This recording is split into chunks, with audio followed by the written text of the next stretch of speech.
I bet you've all seen the option buy now, pay later while shopping online. It looks tempting, especially when you really want something but don't want to or can't pay the full amount right away. But are BNPL models as simple as they seem? Is it a scam or can you use it to your advantage? And do they affect your credit history? We'll break this all down in this video.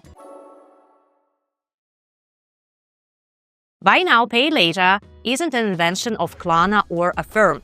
Back in Mesopotamia, thousands of years before banking apps, people recorded debts, interest, sales contracts, and property settlements on clay tablets. Sure, back then it wasn't an installment plan for sneakers. People bought life essentials, livestock, seeds, tools, and shelter. Installments, as we know it today, flourished in the late 19th century. One of the best examples is the sewing machine manufacturer Singer. In 1856, the company decided to rent out its machines and count those payments toward the purchase price.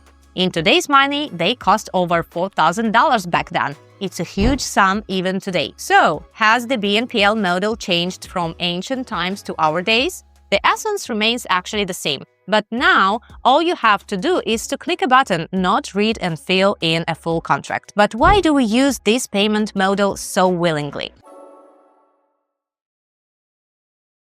Making expensive purchases is psychologically hard, especially if it's something non-essential. Say a jacket that costs $300. We think twice before buying it since there are cheaper options. But BNPL changes the feeling of the purchase. With the buy now, pay later model, you pay only $45 at once. At that moment, the brain stops considering jacket or $300 and starts comparing jacket or $45. But don't we see how obvious this is? Actually, we do, but we live under constant stress and instability. Bad news, job, economic situation, family obligation, it all really weighs on us. Our brain needs dopamine boosts. And ads make the finishing move. Billboards, social media, YouTube influencers showing a new thing you can't live without. We don't realize the desire was imposed on us, but it feels like our own decision. And FOMO actually adds to this. FOMO stands for fear of missing out. Not buying a new gadget or trendy sneakers feels like dropping out of the loop. You can compare this to the cult scene from American Psycho, where Christian Bale's character envies his colleagues' more expensive business cards. BNPL plays upon this and becomes the perfect loophole. You can follow the trends without spending too much, and psychologically, this feels like a victory. However, after a month or two, you cool down. The item doesn't feel new, the excitement fades, but the payments don't. And if the item breaks or becomes useless, the feeling is even more terrible. You have to pay even when there is no joy from the purchase. Another thing to notice is that sometimes BNPL triggers impulse buys. Sometimes there are options with zero fees. It forces those who aren't cautious to lose control. Zero fees, I can buy something else, another thing and another, and the shopping spree doesn't stop. Wow, what a gadget! Wow, nice boots! Wow, limited edition, today only. Now you are paying around $350 a month. But what if I tell you that sometimes BNPL can be used in our favor? But first, let's see how this system works. In the United States, BNPL is a whole ecosystem. The most recognizable names are Affirm, Klarna, Afterpay, PayPal. First, the BNPL service transfers money to the store for the order, keeping a fee. The store gets a sale it might have lost if the person saw the full price of $300 at once. The fee counts as an order expense. The buyer pays the BNPL service itself in parts. If the payment term is long, there might be interest. If you miss a payment, there will be extra fines or fees. BNPL companies fund the installments. They take money from bank or capital markets and manage risk.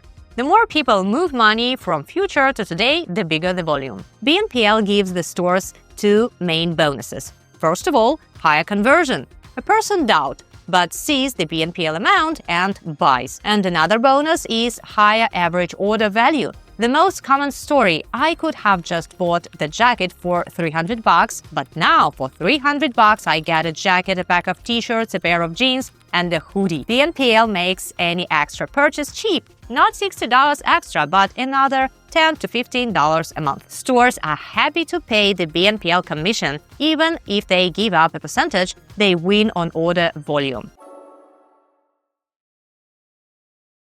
But actually, what about us, the buyers? I already mentioned the risks of FOMO and impulse buys. The main thing you need to understand is that BNPL actually is just a tool. BNPL can become a problem if you use it without being serious. It's not a magic tool, it's just a loan that's easier to get. And like any loan, it impacts your credit history. For a long time, BNPL went unnoticed. You pay in parts, it doesn't have to show up in your credit history. But that era is over. In the United States, more BNPL services are starting actually to send data to credit bureaus, and scoring models are learning to process this data.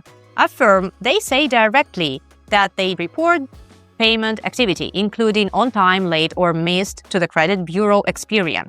This applies to all loans starting in spring 2025. Klarna held the position we don't report BNPL as classic credit for a long time. But now it's more complicated. Klarna writes that for some products like monthly, term loan, they share loan payment data with bureaus, and separately they have statements about sending term loan data to Trust Union in the United States. And the conclusion is simple. Miss a payment and nothing happens is no longer guaranteed. Okay, we have reached the main point: how and when to use BNPL to your advantage. BNPL might make sense if the item is needed urgently, and it is a real tool, not an impulse buy.